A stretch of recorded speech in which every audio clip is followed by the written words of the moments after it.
But as we know, the summer must come to an end. School's just right around the corner. And here to talk about taking a break from a little bit of that summer fun and the importance of getting a school physical for your kids is Dr. Donald Bino. He's a pediatrician at Aurora Bay Care. Hey, doctor, good to see you. Good morning, Amy. You know, it is. This is the time where you need to think about that, make an appointment. Otherwise, things get really booked up. And once school starts, you just get even busier than you are now. Too many things to get done in too short a time. Yeah, doctor and I were talking about how when the kids are little, when they're babies, you're always taking them for their 3-month or 6-month or their 1 year, their 2 year. But as they tend to get a little bit older, sometimes those go to the wayside. And it's so important to get your kids in every year. Every year to 2 years, depending on their age, you bet. The other part is sports physicals are coming too. The athletes in the fall season are going to need to have their exams done. And rather than go to a special clinic for that, it's best to just see your primary care doctor. Now, yeah, we were talking, you just said, up to what age, again, do the kids need to get their physicals?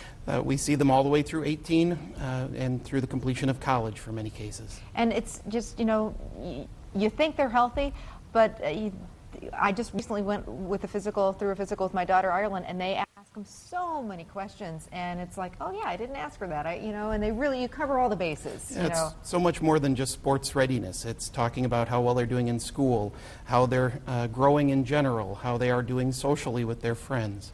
You can find out a lot of things, that's for sure. You sure do.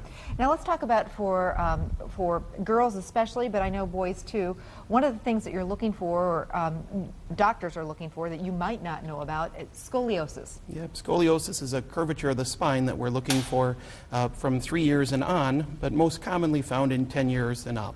What is it? Now you brought a model here. So this is a spine of a person with scoliosis. You can see an S curve here. Okay. And that S is what we're looking for, is scoliosis. Now why is that important to catch early? The earlier you catch it, the more chance you have of stopping its progression. And what can you actually do to stop it? So depending on how big the curvature is, children can wear braces, and some even have to go on to having surgery to stop that curvature from getting worse. Or I actually have a very slight curvature. A lot of what is the percentage of about 3 out of 1,000 children actually would need treatment for their scoliosis. But it's always a good idea to check on it. You bet. It does definitely run in families as well. So children of people who have scoliosis should be checked even more carefully. In my case, it was never stopped me from doing anything, such a slight curve. But exactly, and again, only 3 out of 1,000 have one that needs to be treated. But we all should be screened to ensure that it isn't going to get worse. Same thing on the shots goes, to make sure the kids are up to their shots, things like that? Most definitely. There have been some changes to the schedule over the last few years, and so it's very important to continue to see your doctor to make sure that your children are up to date on their vaccines. All right. Thanks, doctor. Thank really you. Appreciate it. Dr. Donald Bino from Aurora Bay Care. Just a reminder, friendly reminder, get your kids in for their physicals before school starts, which is, I can't believe, so soon. It's coming quickly. I know it.